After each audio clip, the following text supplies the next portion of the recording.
this week's episode is about being a mom and a rock star. And just how, how difficult it is, but how important it is for you to keep dreaming, keep believing, keep achieving, and going after the passions that feed you. And when you're a mom, it's not, becoming a mom, it's the least of it is that havoc wreaked upon your body. Because that's all, fixable, just keeping yourself stage ready as far as like stamina and just keeping your weight under control and stuff like that, because you want to be able to do what you do to the best of the ability that you can.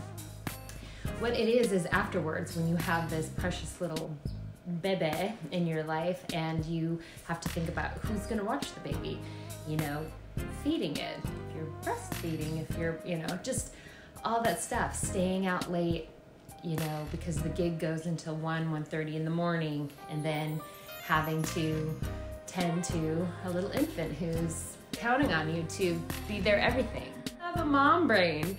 And so, but quitting, not doing what I love was never, ever, ever, ever going to be off the table. Because I've met so many women mostly women who've said, yeah, I used to sing, or I used to dance, or I used to. It's like, oh, well, what happened? Why did you stop? Well, I became a mom. I got, and it's like, no. Because, I hope to do it. Everybody has to do what they feel they need to do. There's no judgment there, but I'm just saying no for me, because I thought I'm going to be an example to my kids of that you really can, have it all, whatever that means to you. I was going to still sing and still have the family and be that inspiration to them to never stop. Like, life changes and different people come into your life, and maybe you have kids or a spouse or whatever, a significant other, but stay true to your purpose and your calling. There's no reason to give it up. You're not selfish to do what you love and feed your soul. You're not selfish to take the time that it takes and the money that it might take, the resources to invest in you. This is your one life, and you can do it all, and you can do it all really well. So today is about my friend Jackie Herrera, and she saw myself and another friend of ours go through pregnancy and being on stage till pretty close to 9 months along, and just, we lent her clothes and stuff like that. And so it's really heartwarming to hear her say that she was like inspired by us to, that we were an example that's like, I can do it, and still keep singing and doing what I love. So we're gonna talk to her today, and she's gonna tell us how she started and how becoming a mom and the challenges and overcoming those challenges and having absolutely no regrets as far as staying true to her passion and love for singing. So without further ado, Jackie Herrera.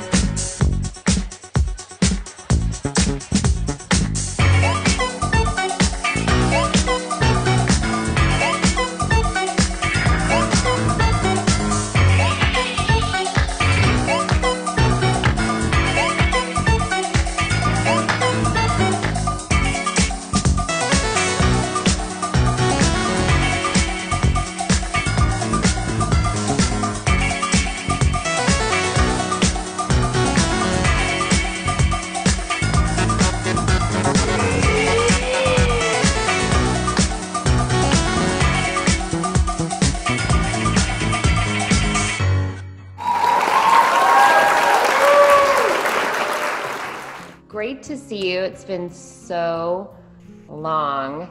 I know. And I have to tell you, I've gotten the pleasure of sharing the stage with a handful of women. And I just loved sharing the stage with you because I felt like we have a similar passion when we're performing. Like you just give your all. Yeah. And just, And to me, I love that. And it's like permission to just put it all out there and not hold back, because it encourages one another to really like have the freedom to express, and with your body, with your voice, with your talent, you just don't hold back. There's no such thing as shy when you and I are on the stage. Well, yeah, and it's funny. I mean, it's so cliche, but I am, 100% comfortable on stage and confident on stage, and it just comes so freely and naturally. But not on stage, I'm not always that. Well, I'm definitely not that confident, and I'm always more shy and everything. So that's my place that I feel I can actually be all of me. Yeah, it's like a superpower, and I've had people who are, performers. They're like, oh, like you're, so you get to change your, I was a hygienist for 24 years, as you know. So they're like, oh, so you get to live a different life, or you get to be someone else. And I'm like, no, that's me. I don't have to be anyone or anything but me. Have you been on stage and even forgotten that you were a mom? Yeah, and it's because I don't know if you've felt it, but like there'll be a pang of all of a sudden, like, I forgot about being a mom for 5 seconds. Shock. It's a shock, and it's also that immediate guilt. And like, why am I feeling guilty? It was 5 seconds, calm down. I lost that a long time ago. I don't feel guilty. Just such mom guilt. And but yeah, it has been funny being on stage or doing certain things, and then it's hard to explain, and it's definitely hard to explain to someone that doesn't have kids. Yeah, I forget everything. I forget, because you know what it is, because you're so in spirit and you're so present in the euphoria of what we get to do, and you're just in the song and you're in the story, that you're just so present that all you are is right here, right now, and it's our kids glorious. Like Roxy loves that. She's very proud that I'm a singer, and she always asks, do you have a gig this weekend? She's always, fortunately right now it's no, but she's very proud of that. But that, obviously is not who I am to her. She thinks it's cool, and she loves it, and she loves to sing along, and loves to see, watch our promo videos and hang out with us when we're working on material and stuff. But that's definitely not like that's what it is. Yeah, they like to make sure they pull you back into your reality. Yeah. Like, that's so cool, but where's my So what is your first memory? Can you remember your first performance, and and if you can remember like how you felt about it? I think a lot of people think that it just comes natural, you're just born that way, and some people possibly that's true. I know I had to work my way up. I had to get more experience to get the confidence to feel like I belonged there. So what was your experience? My first recollection of knowing I wanted to perform and was like, I wanted to be in costumes and perform and be on stage was when I was 4. I had seen the cartoon of Three Caballeros, and I just thought it was like, oh my gosh, the dancing and the songs and everything. So I got into baile folklorico, and I was 4, because back then you couldn't get into ballet or jazz if you were under 5, 6 years old. They didn't have like 2-year-olds in ballet. And you're aging yourself with that story. So I started there, and then I was 4. What is that exactly? It's all the skirt work and the footwork, and I danced with Los Lupeños de San Jose, and it was a great entryway into performing because I was part of a troupe, and it was like a really good first step onto a stage in front of an audience, and learning that like the show must go on. It wasn't long after that I really wanted to sing, and I was trying to figure out where I could do that.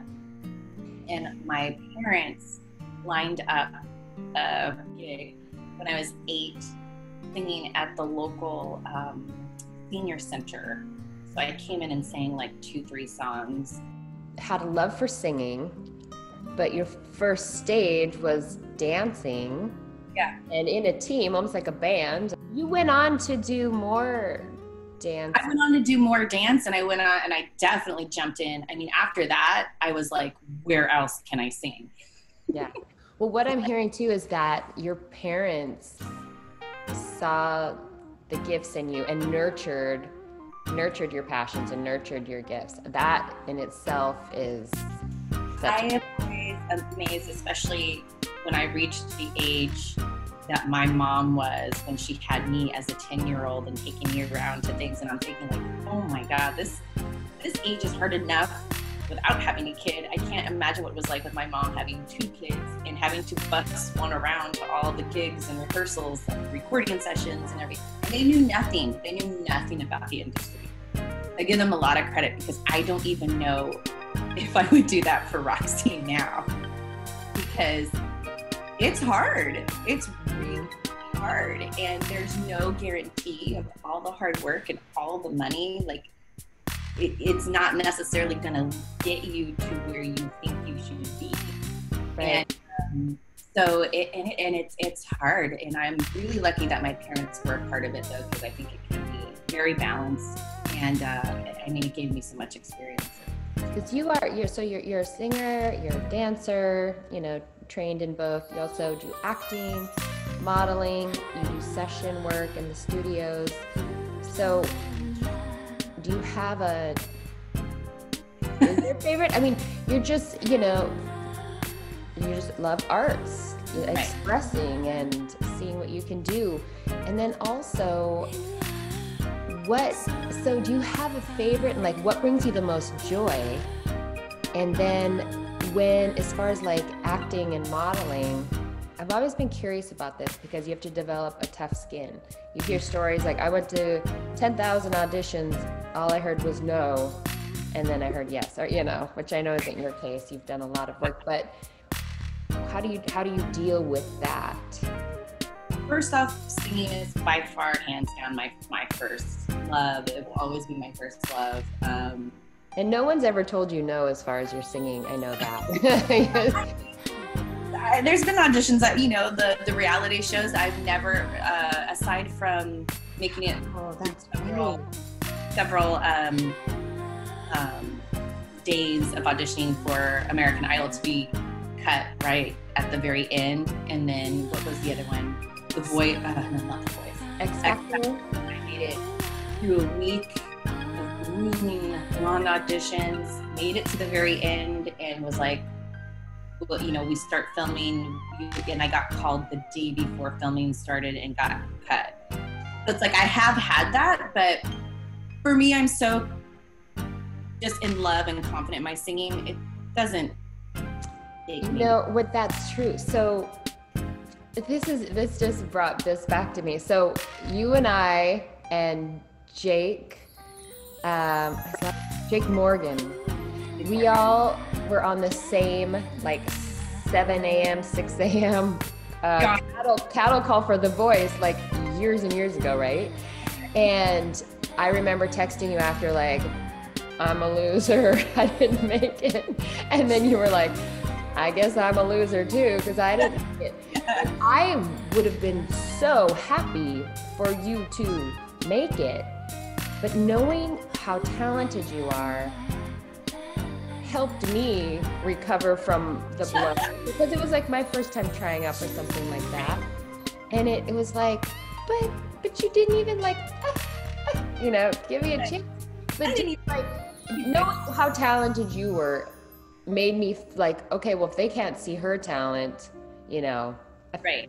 Then what the hell's going on here? Yeah. So Yes. I want to talk about you becoming a mom, because like you said, from a young age, you're going here and there, performing this, doing this, audition. I mean, you were teaching fitness. You were a fitness instructor. I don't know if you're still doing that. A little bit on the side. A little on the side, and then we know when the baby comes, just taking a shower becomes please God, give me 5 minutes to shower, So how did you handle all that? Well, it was funny because for one, you and Rachel were huge inspirations for me. Oh, we gave you clothes. We gave you because I'd never seen women, there was a time that it wasn't really cool to show your belly and perform, out there. And then I got big. But I performed until, so let's see, I could have performed longer, and this is me. And I was like, if I'm going to enjoy being pregnant, it should be in the last month of pregnancy, because it's getting hard and I'm tired and I'm allowed to take a break. But being an independent contractor, you find that you are constantly doing the hustle. Yeah. You don't, the baby's not going to tell you. I came back a little too soon, I would say, for me. I physically wasn't ready. I had no idea. But the other part of it is, this kid, he wanted to be on me 24/7, and we were nursing exclusively and everything. So I know that you've seen the pictures. Like, I would have to have her in a carrier and do my makeup and try to get ready, and I would try to time it, so that like I'd nurse and leave, because she hated taking a bottle and would only take maybe one during the time I was away. But I'd have to be careful not to change too fast, because then usually, I'm running out the door and then I get spit up all over me. Pumping in the car at gigs or in the green rooms. And you kind of learn real fast, that it's definitely all different. It's totally different. And there's stuff I remember, why am I trying to squeeze into these outfits so soon? Right. I can jump. Things are moving around in my body that shouldn't be moving around. And just, I bet you remember the first outfit you wore on your first gig back after having a baby. Oh my God. Oh, yeah. That gig was traumatic because, like I said, I came back too early in so many ways. One, my first gig back was, I was going to have to get on a plane and be away from her for 24 hours. I remember that. She was 6-7 weeks old. I was mentally ready for it. I was like, I need a second. I need to just go. However, I'd never pumped before. And to our audience members that know what that's like, oh my God, it's the worst when you've never done it and you're away from your kid and it doesn't work right. And I thought it was going to die. I wore this sparkly spandex outfit and had to kind of cinch myself in because things were still all not back where they were supposed to be. But the biggest thing was, like I said, I flew there. The biggest thing was that was a problem too. But I went to jump on that first song out of the gate, and I was like, feed myself. Grateful that my pants were sparkly and you couldn't tell. Realized I was quickly getting engorged, and was about the start of a 2-hour set, and we were going to be on stage for 2 hours. And you're with all men and in high heels, because I thought that was, I'm going to come back like nothing's happened. And it's so silly because everything happens and everything changes, and I was so miserable. And it was, I swear, if I think too much about it, I can still feel everything and the pain. And just also being like, was this worth it to be away from my baby to come back to this? It was like, I could have waited, probably should have waited, you know, so there was that whole thing too. Well, you know, it's hard to say no to those things because, you know, if you actually take the time you need, are they going to hold the space for you? Right. You know, it's, they don't understand because they're not women and they're not mothers. So. Yeah, there's that. There's no real maternity leave. There's no, and there's also that need, or I have that need where like I need to feel back to normal as soon as possible, and like do, because being a mom is so hard anyway. So it's like I need to do something that I know I'm good at, and get back to that feeling, because I don't feel like I'm good at doing any. You know, she's crying, she's fit. You know, it's like I'm not doing anything right here, but at least I can go over here and I know what I'm doing there. So there was like that whole thing of trying to just feel back normal and feel it was that. Yeah, your sense of self, because I think the idea of like forgetting yourself, or you know, it's a real thing. I mean, it happens to women who aren't performers and stuff, who become moms and, you know, attach all these labels, and I want to be a good mom and a good wife, so I got to do these things.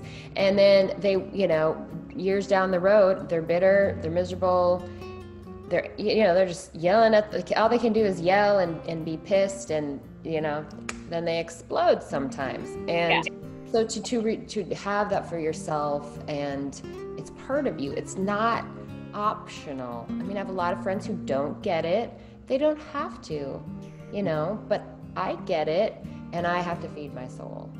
I suffered from postpartum the first year, and I don't know what I would have done if I didn't have that outlet for myself, because I really needed that, and I had extensive therapy, so I had a lot of help, but I really needed that. Like there was a lot of miscommunication with her dad, my ex-husband, who thought once she came, I wasn't going to go back to me. And it was kind of like, I don't know where you got that. I wanted her around as much as possible, because I didn't want it to be mysterious for her or glamorous for her. So I brought her to probably most of the gigs the first year. She went to Mexico with me. She went to Texas with me. She went to Washington with me. She traveled all over with me to see that. And granted, she doesn't really remember a lot of it, but a lot of it was because I was nursing. But she since has been to everything, and then been in the green rooms and hanging out. If she was a puppet, would you encourage that path, or how do you feel about that? Because her dad is a musician. He doesn't play full time, but he's a musician. That's how I met him. My husband, we call him bonus dad, is a musician. I love that. Yeah, so she's around it all the time. My suggestion, and something that we've talked about, is to hopefully, I'm not a big, you have to go to college, her dad is, so that's going to be interesting to see. But my thing is, if you want to pursue music, you have to go to a city that is like LA, New York, Boston. So if you're going to do it, like, go all in and do it, and really like give it a go. My other suggestion, which is already being met with and granted, she hasn't brought it up so much, is that I'm going to grow up and be a singer. Most of the time, her thing right now is I'm going to grow up in working at an aquarium. I'm still not quite sure if that means an aquarium or a marine biologist, but she's 5.5.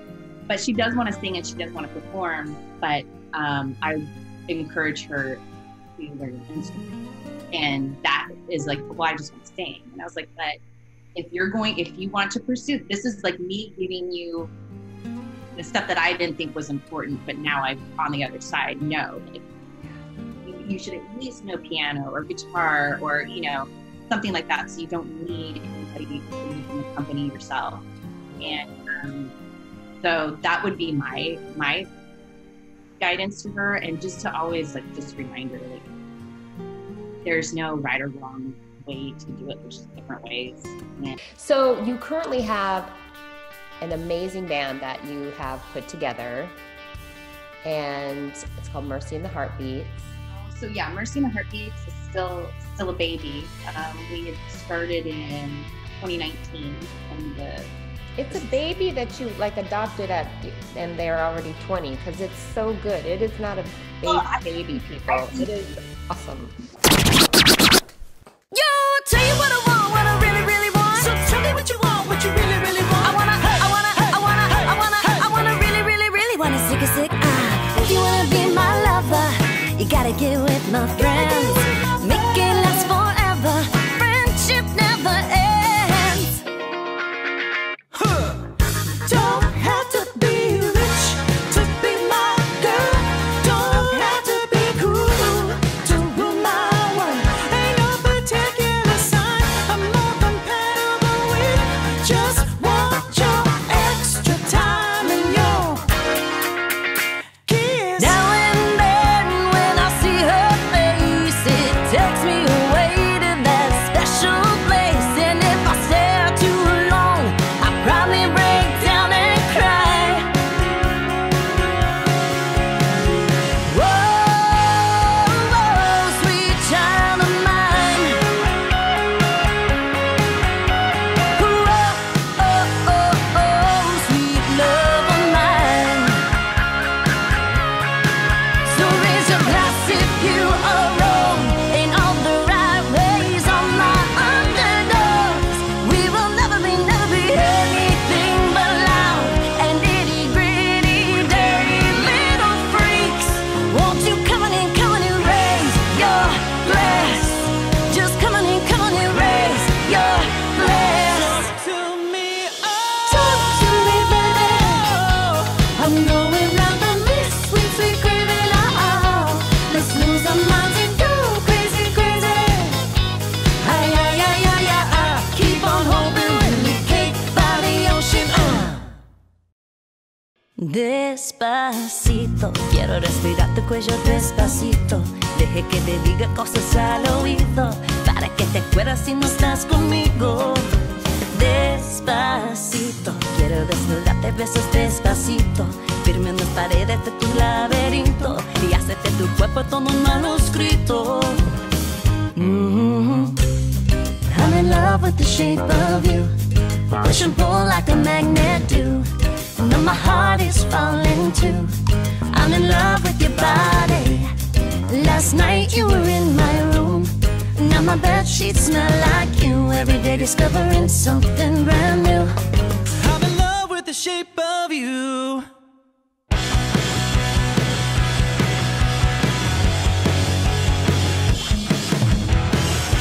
Saying so, I will not go. Turn the lights off, carry me home.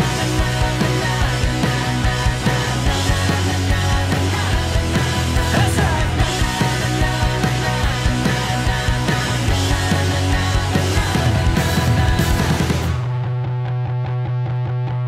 With the taste of your lips, I'm on a ride. You're toxic, I'm sipping on you. And the taste of your voice, I'm paradise. I'm addicted to you. Don't you know that you're toxic? And I love what you do. Don't you know that you're toxic? Don't you know that you're toxic?